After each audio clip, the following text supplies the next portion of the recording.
I think all the good military options have been tried.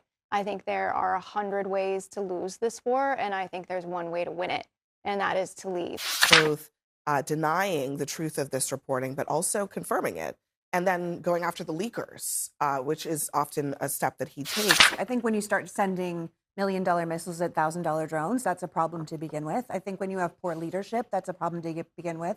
If this information that's being leaked is accurate, it is disturbing.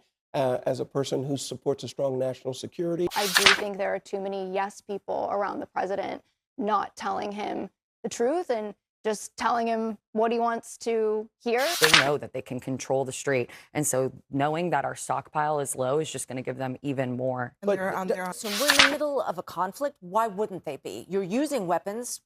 Why wouldn't they be depleted? I mean, that's We the way did it see works. all the Guys, last night, MAGA pundits walked into Abby Phillip's show convinced they could defend Trump's remarks about the U.S. munitions shortage. A few minutes later, Abby and the progressive panel completely dismantled their arguments and left them speechless. Let's watch what happened. I'll share my thoughts as we go. Tonight, is the U.S. equipped to fight this war with Iran, and any future war for that matter? President Trump publicly says no, but behind the scenes, concerns are growing. Sources tell CNN that senior military commanders are now warning that the Pentagon's munitions stockpiles are dangerously low. Now, privately, we're told that Trump is complaining about these reports and that they make America look weak. CNN has reported that the U.S. has gone through nearly 80% of interceptors for its missile defense system and roughly half of its Patriot interceptors since the start of this war. Defense Secretary Pete Hegseth has said that CNN's report was, quote, not true. In a post, Trump claimed that the U.S. has massive amounts, but also accused leakers of treason. And sources tell CNN that Trump has tasked the DOJ with finding those leakers. And then he appeared to admit that some of the reports were, in fact, accurate. We have certain types of munitions that are very powerful, that we have unlimited, virtual unlimited supply. We have others where it's a little bit tighter, but we have certain types of munitions which are very, they may not be as accurate. They may not be, they're not as elite. We have elite too, but we're watching that very closely. But we have certain types which are very powerful and very good, and we have an unlimited supply. With that being said, we always want more. We have to have more. We're in very good shape. We have literally massive amounts of ammunition. So the president is both denying the truth of this reporting, but also confirming it, and then going after the leakers, which is often a step that he takes. But the bottom line is that this does seem to raise the questions that have been there for a long time. Is this war just bleeding the United States to a point where we can't continue to fight it or any other conflict that we might get into? Yeah, it's a reasonable question. I mean, if this is something that's up for debate, I think when you start sending $1,000,000 missiles at $1,000 drones, that's a problem to begin with. I think when you have poor leadership, that's a problem to begin with. If you get rid of the people that tell you no, if you get rid of the people that tell you news you don't want to hear, this is why regimes that have someone like Trump in charge often fail, because people are afraid to tell them the truth. And then you make poor decisions to make the leader look good or feel good, instead of decisions that we need to be making that are strategic for the war, not sending in the right people to do the negotiations, not having the right leaders in charge of the actual military. That is a problem. I think we had a foreign leader in the Situation Room to begin this that convinced Trump to go to war in the first place against his own advisors. So I think we started on the back foot and we remain there. So, Horace, I mean, what do you think this means for the war? well, a couple things. One is if this information that's being leaked is accurate, it is disturbing.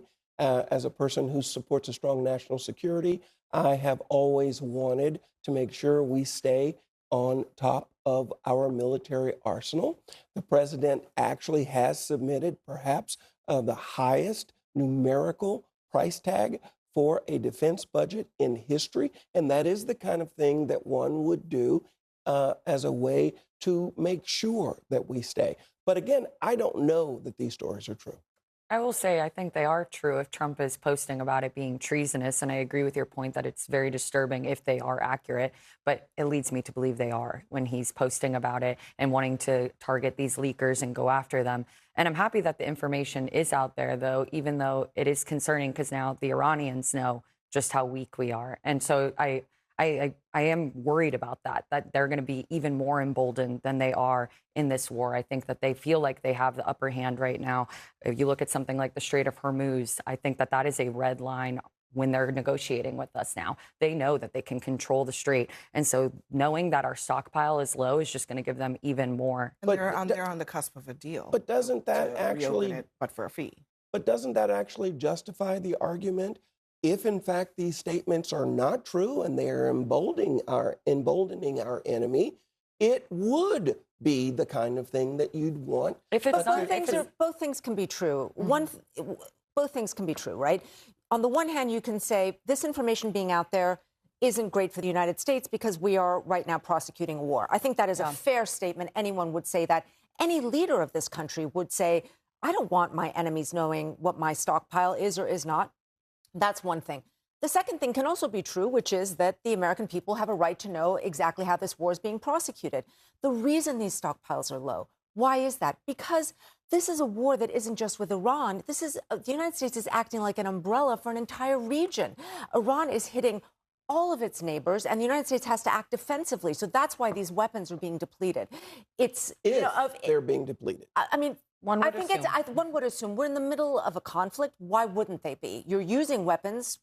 Why wouldn't they be depleted? I mean, that's we the way did it see works. all the social media videos that Hegseth and the White House were posting of the montages of us bombing them. So I'm not actually surprised if there is. And we also know that they weren't prepared for a long-term They were conflict. more concerned. Be calling it treasonous and saying he's going to go after leakers Guys, it is hilarious to see this clown in the Oval Office has no clue how to end this war against Iran on a winning note. And now we've reached a point where America's biggest challenge may be its munitions supply. This should concern every American. We're supposed to be the most powerful country in the world. But here's the funny part. Trump tried to have it both ways. He pushed back on some of the reports, then he acknowledged parts of the concern. On top of that, he was reportedly furious that his information leaked. The MAGA pundits keep insisting there's no shortage at all, despite reports raising concerns about military inventories. If those reports are accurate, everything changes. American defense experts have warned that rebuilding these advanced weapons isn't quick. These sophisticated systems take years to replace. But here's the bigger picture. Iran isn't just watching the battlefield. It's also watching reports about America's shrinking munitions stockpiles, and more importantly, what's happening in Washington. Iran understands American politics. It knows the midterm elections are approaching. It also knows much of the American public doesn't support the war. We're in the middle of a major conflict,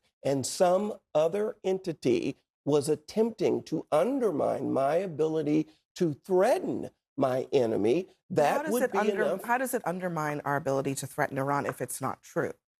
It only undermines our ability to threaten Iran if it's true. Okay, right? well, let's take a look. He's playing 3D chess here?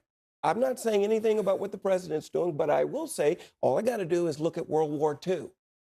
All kinds of actions were made by people who were undermining the American government's prosecution of World War II.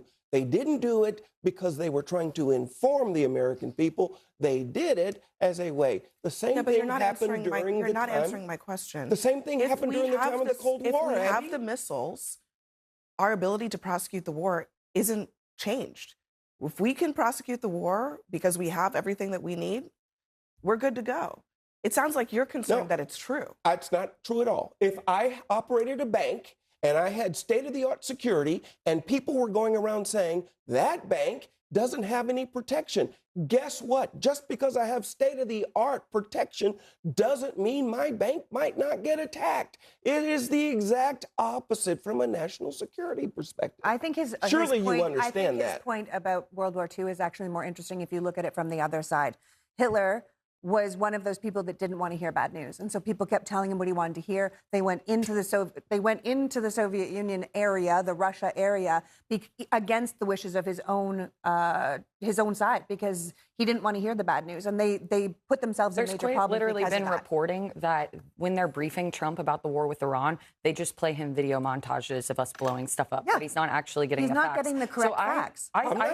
There's been reporting though that he's upset finding out this news about the depleted stockpile. Yeah, probably because he wasn't getting the information and not being briefed on it, because he tuned out those briefings when they were trying to brief him on stuff. I mean, I worked for the guy. I know that he isn't a detailed guy in that way. He doesn't pay too All I'm much saying attention to is that stuff. that it's a supposition. It's not a fact. Meanwhile, the fighting is paused, and Trump started the week by saying that there was a deal. Then he was like, there was not a deal. Mohammad Ghalibaf, he's the chief negotiator for Iran, said this on X today. Massive attack coming. Wait, never mind. They want to negotiate. That's theater diplomacy on loop. Using bullying and broken promises and fake news as leverage is a failed strategy. Acknowledge the facts and fulfill your commitments. We don't need more theater. Do you think that that this is actually an accurate description of how Trump has been actually prosecuting the war at this point? I think this war doesn't have a military solution. I think it's an economic war. I think all the good military options have been tried. I think there are 100 ways to lose this war, and I think there's one way to win it, and that is to leave. And that's what Ronald Reagan did after the 1983 Beirut bombings, is he took the U.S. troops out of the region. All other options involve staying. That is what Iran wants. You talk about World War II. There's no Iwo Jima moment coming out of this war. There's no moment where there's American soldiers raising the flag over Iran. That day's not coming. They're not going to make movies about this war. There's no good outcomes here. The best outcome is for the U.S. wants to win. The U.S. needs to leave. And the president can do that tomorrow. But to everybody's point at this table, I do think there are too many yes people around the president not telling him the truth and just telling him what he wants to hear. And the truth is, like what I just said, there's 100 ways to lose it, and there's one way to win. And the way to win is to There's leave. victory and retreat. And Lulu, I mean, do you look, the stockpile issue has come up so often in recent weeks, according to our reporting.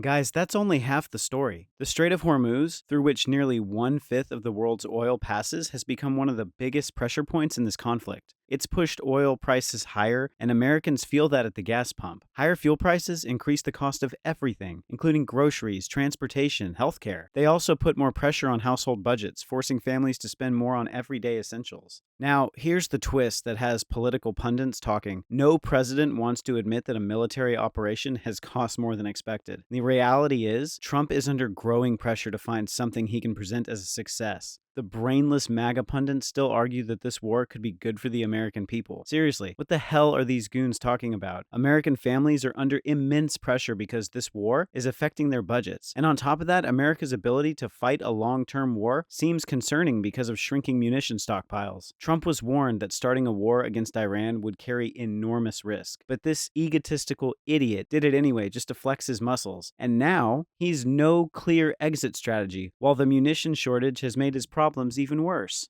It's the second time in recent weeks that Trump's military advisors have voiced concerns about these dwindling munitions and potentially the risks of escalating. And we just have to look at what has actually happened. Trump keeps threatening escalation and not actually executing on escalation, which even if you take this reporting and you don't do anything with it, you ignore it, maybe it's not true, he's acting as if he is unwilling to continue or to do the next step. He's acting like that. And also, you have to look at what his vice president has been saying. J.D. Vance is actually on the record just recently saying that they are in the middle of these negotiations, that they are that these are going to be complicated, and that they are not anywhere near the finish line. That is his own vice president. So the idea that somehow this is going to be resolved and wrapped up in a bow is fiction. The other thing is, you don't have to be a genius if you're Iran to say they're about to have midterm elections. Do I want to strike a deal with this government right before the midterms and hand my enemy a win? Do I want to negotiate in advance of the Israeli elections when my real enemy is going to be kicked out? Why not just play for time as much as I can? And that is what they're doing. And so the problem is that President Trump has set himself up to a goal that I think you're right, is just not achievable. At this point, the Straits of Hormuz are not going to open in the way that it's not going to go back to the before times. If it opens, it looks like the Iranians are about to strike a deal with the Omanis to reopen it. They're going to charge a fee. Exactly. Goodbye to the freedom of navigation. They're going to exert control over it. They're going to say that they're in charge. Trump keeps saying we're in charge, but there's no evidence of that being the case. Meanwhile, Iran is going to start charging these ships to go through. So we'll see what happens there. That's it for today, guys. So here's my question. Do you think the administration still has a clear strategy? I really want to hear your thoughts. I'll see you in the next video.